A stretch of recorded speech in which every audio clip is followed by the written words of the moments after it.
Hi everyone, welcome to my YouTube channel. It's my first YouTube video, so I'm new to YouTube, and I thought I should introduce myself. My name's Maria, and I love books and I love thrifting. That's probably what my channel is going to be about, is books and thrifting. But I thought that I would start off with the most recent books I've read, so the books I've read in this past month, and what I rate them, and their descriptions, and if you should read them or not. First, I should probably say my rating scale, because I feel like when I told my friends that I rated a book 3 stars, they were like, what? That's so low. That's bad. And I was like, no, that means it's good. So to me, we'll start with 1 star. 1 star is like it was hard for me to get through this book. I would never try to read it again. I would never recommend it. 2 stars is I finished the book and it was okay to get through, but I wouldn't recommend it and I didn't like it. 3 stars is I liked it. It was good. I got through it and I recommend it. And 4 stars is like one of my favorite books. Like, it's my new favorite. It's on my top tier list. So yeah, that's 4 stars. And 5 stars is like, it's my new obsession. Like, I've made a Spotify playlist, a Pinterest board for it. I've looked up fan art. I bought all the books from the author. Like, I'm just obsessed with it. It's a whole new level of loving a book. So I only have a few books that I've rated 5 stars. But okay, let's get started with what books I've read this month. The first book I read this month was a fantasy called To Kill a Kingdom. This book is about a girl, and she's a siren.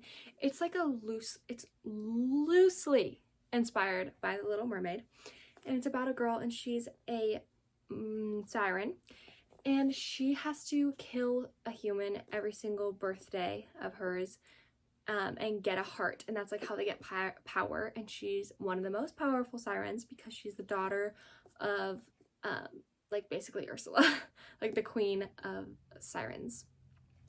So it's a dual perspective between her and a guy who is a siren killer, a prince who kills sirens, and she's a prince killer because she wants to kill princes. It's like more powerful than just killing a regular human. So something happens where she is sent to kill this specific guy, and she gets punished, and it makes her, well, I'm not gonna say that. She gets punished and something happens and they kind of get thrown in a situation together. So it's kind of got the tropes of like enemies to lovers and like, I'm supposed to kill you and you don't know it kind of a thing. So I thought that aspect was really cool. It's a really cool take on The Little Mermaid, I guess, because the sirens are not like really nice and stuff. They're kind of more evil and scary. It's a little scary, not scary, but it's a cool atmosphere, and the ocean and the land is just really cool.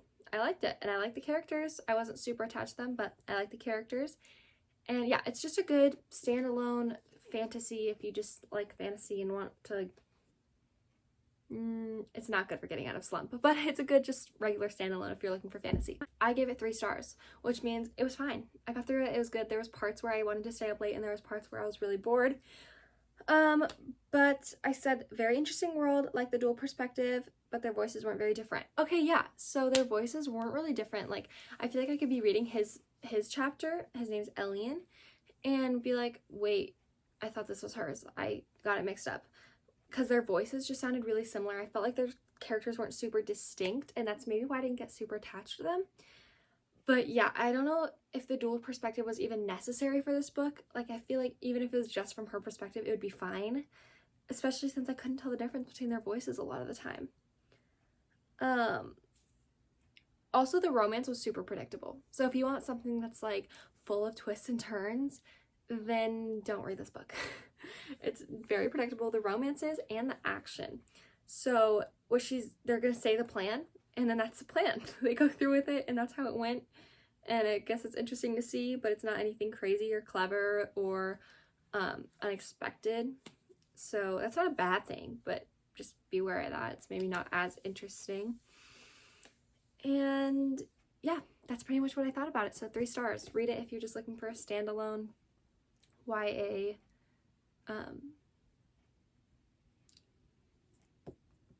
book. Also, it's not spicy. There's only like 1 or 2 kisses in it, I think, and it like didn't even develop the romance that much, I feel like. So yeah, but it's kind of predictable that there's going to be romance in this book, like from the beginning. Like I said, it's predictable. So that's To Kill a Kingdom. The next book I don't have because I let my friend borrow it, but it's The Summer I Turned Pretty trilogy. So I was actually using this book to kind of get out of a fantasy slump. I was reading fantasy and it was all I could read. And then I was like, okay, I need to get out of this and move to some like contemporary romance or something because it's too much. And yeah, this was a good book for it. It's about a girl and she every summer, she goes to like the summer house of her mom's friend and they have 2 boys. So it's a love triangle. It's like pretty obvious from the beginning, and it even tells you in the beginning that she's gonna end up with one of them. Like she says, my name's gonna be Belly Fisher. I don't know how with which boy, but it will be. You know, like I'm gonna be with one of them. And it was lighthearted. It was good. Not super interesting, not super unexpected. There was a ton of, I don't even know if this was just my book, but there is a ton of grammatical errors and it distracted me a lot. Not like that's part of the plot, but it did distract me a lot. There's not much to say besides that it's a love triangle between these brothers and it pretty much goes through every summer. One thing about it is that it has a ton of flashbacks. Yeah, like so many that the plot line isn't even going in order kind of because it keeps flashing back and forward. So, yeah, you could be on the second book and I'd have no idea what you've known or not.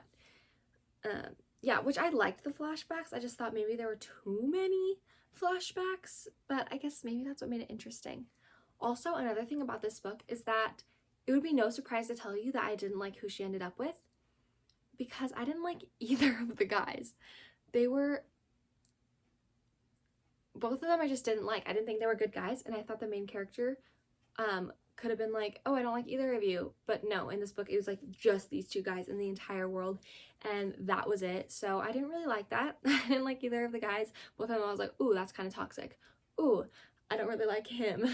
But yeah, other than that, I also didn't like the main character. I thought she was kind of a crappy friend. For example, no spoilers, her friend Taylor will like try to make her pretty and be like, oh, let me braid your hair, let me pack you some cute clothes for your summer trip, and she's like annoyed at her friend. I was like, what? That's so nice. Also, I think she's kind of a whiner. She acts like she's really young, and I think maybe this book is just directed towards a younger audience, but yeah, I rated it 3 stars because I would recommend it. It was good, but it wasn't a favorite. It's definitely a get out of a slump read because it's just super fast-paced, super contemporary romance, super like, ooh, who's she gonna end up with? Because they both kind of suck, and she's like equally likes both of them. So yeah, that's The Summer I Turned Pretty. The next book is Serpent and Dove. This book got me into a reading slump. So this book is a YA fantasy. Yeah, I'd say YA, maybe young adult. No, probably YA. But it's about a witch, and let me read the back really quick. Bound as one to love, honor, or burn, a witch and a witch hunter thrust into holy matrimony. There was only one way such a story could end, a stake and a match. That's it. So it's about a witch and a witch hunter, and I don't remember if it's a dual perspective. I honestly don't remember much about this book. I don't even remember the character names, so I probably should have written that down. But as you can tell, I wasn't very connected with the characters. So basically it's about a witch hunter and about a witch, and something happens where they have to get married. I won't tell you what happens, but they do. And it's an enemies to lovers book, so they go through trials, and he doesn't know she's a witch, and ups and downs, and they might or might not fall in love.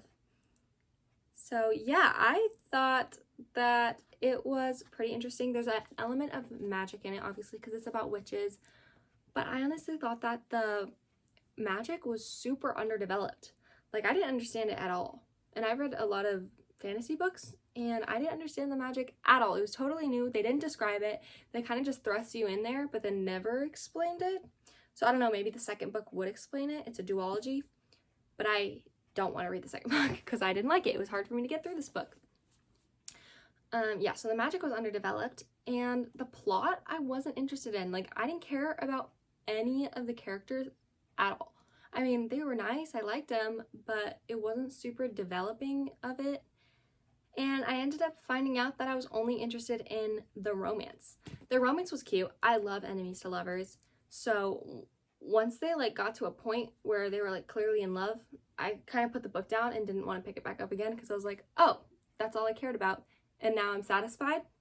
Okay, I'm done. I don't want to read the plot anymore. I don't care where it goes. Because I guess at the end, I didn't care if they died or not. I was like, romance secured. Romance done. It's fine. So yeah, probably like the last third of the book, I just absolutely did not care about, and it was a struggle to get through. And I didn't realize that when you don't want to finish a book, don't finish it. Like, if it's a big struggle to get through, don't finish the book. It'll put you into a reading slump, and you won't want to read again, and you'll forget why you liked reading. That's what happened to me, and I felt like, why do I read? This is terrible. This is like homework. And yeah, so I rated it 2 stars. Maybe, yeah, 2 stars, not 1. Okay, sorry, I think the video got cut off, but I read November 9 by Colleen Hoover. This is a YA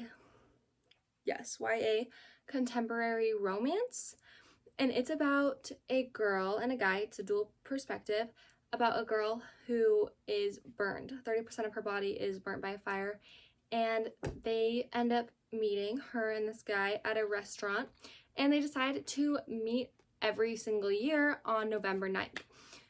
For him, so that he can write a book about their experiences, and for her, I don't know why. I think it's just for his book experiences. But I thought it was really interesting, and it follows their love story, and it only touches on every year. So like it just skips year to year. The things I didn't like about it were, let me just read my review to you. I feel like it'll say it the best. I said, this is a good contemporary romance that can definitely pull you out of a slump. True, it also pulled me out of the Serpent and Dove slump. I thought the concept was very interesting, and all the plot twists were very unexpected. Yes, if you want to read a contemporary romance that's more serious, I feel like most contemporary romances are not serious at all.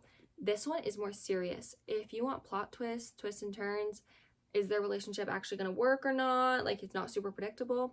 I would read this book. It's really good, and I loved the writing. But even without the plot twist, the story would still be captivating. I enjoyed how it showed only that one day of each year. Yeah, that's true. I felt that it skipped unimportant details. Like, this is a pretty short book. I think it's only like 300 or so pages. But yeah, I thought that it was only touched on important things. It didn't touch on things I didn't care about. The reason I didn't rate this book higher is because I didn't like the main guy, Ben. I felt that he was a little bit pushy when it came to physical stuff and borderline with sexually assaulting Fallon, the main girl. This is super, super controversial, but I'm going to give some examples that aren't spoilers. For example, in one part, he's like trying to do something to her, or they're like making out, and she's drunk, and she's literally saying, "No, Ben, no." That means no. He like continues to do it, and she's drunk. Even if somebody was saying yes when they're drunk, that's still bad. Like, still don't do something with them, like very drunk, you know? But when they're saying no, that's even worse. I was like, this is this is not romantic. This is like sexual assault. So yeah, that I didn't like. It made me not like the main boy. Another example is when they would be having like not a sex scene but close to it, and she would have to like close her eyes, which is kind of like a sign that somebody's self-conscious or not ready for something. Like, she would close her eyes because she was like scared, you know? And if someone's not ready, then don't push them. And I feel like she was not ready. I feel like he would always like push her to do things, or like be like, no, like take your dress off, or like just open your eyes, you know, like it's fine. And it's like, if she's closing her eyes, like, how about you stop? So I thought that was not romantic. Like, maybe some girls like pushy guys, and oh, my iPad just died. But maybe some girls like pushy guys. I certainly don't, and I thought it was, like, assaulting. Like, I would feel assaulted. But other than that, the concept was really interesting, and the writing was good. So if you need a book to get you out of a slump, read November 9. I know it sounds like it was not good after that description, but it seriously was. It was seriously good.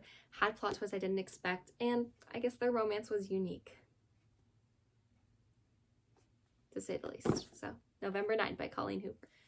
The second to last book that I read this month was The Inheritance Games. This was so good. I rated it 4 stars, which means it's one of my favorites. Even though I think it was for a younger audience, it was still so good. If you don't know what it's about, it's basically about a girl, and she gets called into the principal's office one day, and she's like, oh, what regular girl, by the way. Actually, maybe sub-regular, not in a good home life. And she gets called to the principal's office one day, and there's this hot rich guy in there, and he's like, you're needed at a billionaire's will reading. Like 46.2 billion heirs will reading. So she's like, okay, let's go. She's kind of hesitant, but she goes, and guess what happens? This isn't a spoiler, it says it on the back of the book. She gets all the money, and she's never met this billionaire. So he has family. So this whole book is them figuring out, like, why did she get the money? They're going through this house, this crazy house, that has, like, it's super intricate, and the grandpa, the billionaire, loved to play tricks. He loved little games and clues. So you end up in the end kind of figuring out why he left her the money and why he picked her when he had no clue who she was. And the whole thing is just full of mysteries, and it's going to be a duology in September, but don't make that stop you from reading it now, because I think it ended well. Like, I could have ended it after 1, even though it gives you a mystery at the end, but the mystery kind of fills your heart. It's good nonetheless. Like, I thought it ended well, and I loved the characters. It is romance, has some romance in it, not really. Like, I didn't care about the romance, I just cared about the clues and stuff. But I hope the second one has more character development, because I thought it was a really interesting plot. Like, even if there's no character development, I still really like the plot. So yeah, that's The Inheritance Games by Jennifer Lynn Barnes. But I reread The Giver because I read that when I was in 6th grade or 5th grade, I don't remember.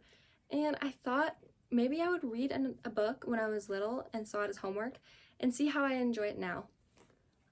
So this book is... Okay, sorry if the camera moved a bit, I got cut off again. But this book is about a boy who lives in this futuristic place where there's rules about every day, and every day is the same, and every age is the same. Not every age is the same, but everybody turns the same age the same day. Like, everybody's just the same. And our main character gets picked out to be the receiver who holds all the memories of life before this, and he basically learns the meaning of life, and it's a very good book. It brought tears to my eyes. I rate it 4 stars because it's a classic, and you should definitely read it if you haven't. It just teaches you a lot about life and what life would be like if we didn't have us as individuals and we weren't all different. So it was a good dystopian kind of younger read that can pull you out of a slump. And also, I know sometimes it's hard to read in 3rd person, but this is really easy, and I feel like it can help you if you're transitioning to reading from 1st person to 3rd person, because I know that's a really hard transition for me to do. I don't know why. So yeah, that's the last book that I've read this month, and I'm currently reading A Court of Thorns and Roses, so I'm going to be making a vlog about that too, because I know it's super popular. So yeah, let me know if you want me to make any more videos about the books I've read, because I've read a lot more books than this. That's just this month. So yeah, let me know what your thoughts were on this book, and if you agreed with me or disagreed with me, or if you have any more recommendations. Bye!